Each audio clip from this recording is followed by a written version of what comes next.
السلام عليكم. أقدم لكم اليوم أعزائي المشاهدين طريقة عمل لفة الخميرة بدون بيض. أحتاج لهذه الوصفة أخذت كوبين من الطحين، ربع كوب من الزيت، وربع كوب من السكر، 3/4 الكوب من الحليب دافي، وملعقة كوب أحتاج من الخميرة الفورية الجافة، وفانيلا ملعقة أكل كاملة، وملعقة كوب من البيكنج باودر، وقليل جدا من الملح. واحتاج ايضا على الوجه سمسم محمص بهذا الشكل، وممكن اخذ حبة السوداء او حبة البرك. ابدأ على بركة الله بالخطوة الاولى. هاي ملعقة كوب مليانة من الخميرة، راح اخلي الشكر واخذ 3/4 الكوب من الحليب. هاي 3/4 كلهم راح اخليهم، ورشة الملح الخفيفة، واحرك بشكل جيد الى ان تذوب الخميرة مع السكر. راح اضيف الزيت ايضا، هذا ربع كوب من الزيت. اما البيكنج باودر ملعقة كوب كاملة راح اخليها على الطحين، وايضا الفانيلا انزلها كلها على هذا المقدار، اذوبها وبعدين اضيف الطحين.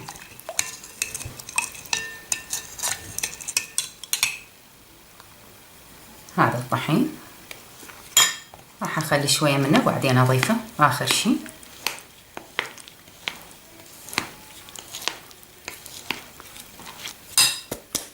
اضيف الكمية كلها واعجنها بشكل جيد. راح اعجن بايدي.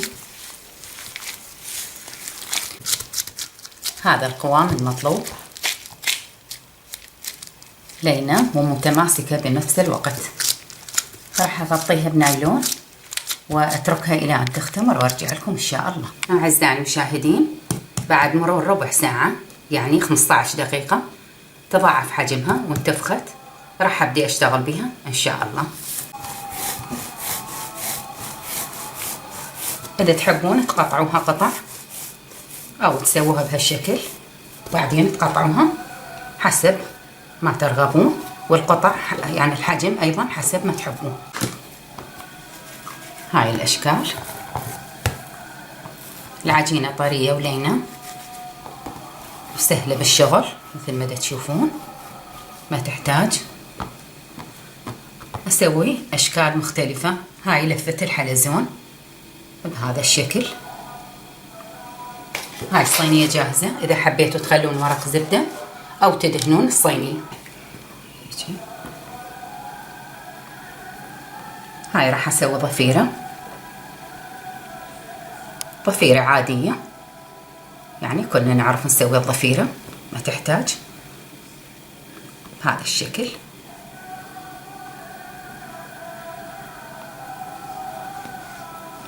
أيضا أدخلها بالصينية. هذا شكل آخر، بس أبرمها بهذا الشكل.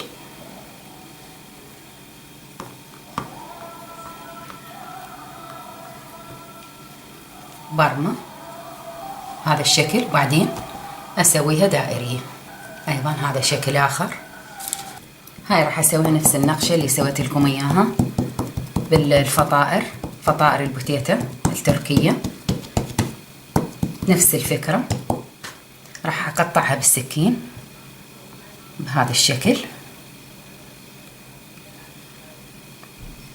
من هذا الجانب، وأبرمها،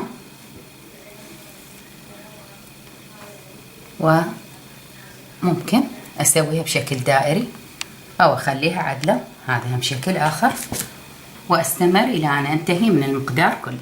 هاي أعزائي المشاهدين خلصت المقدار كله. عندي هنا 3 ملاعق من المي وملعقتين من السكر، غليتهم لمدة دقيقة.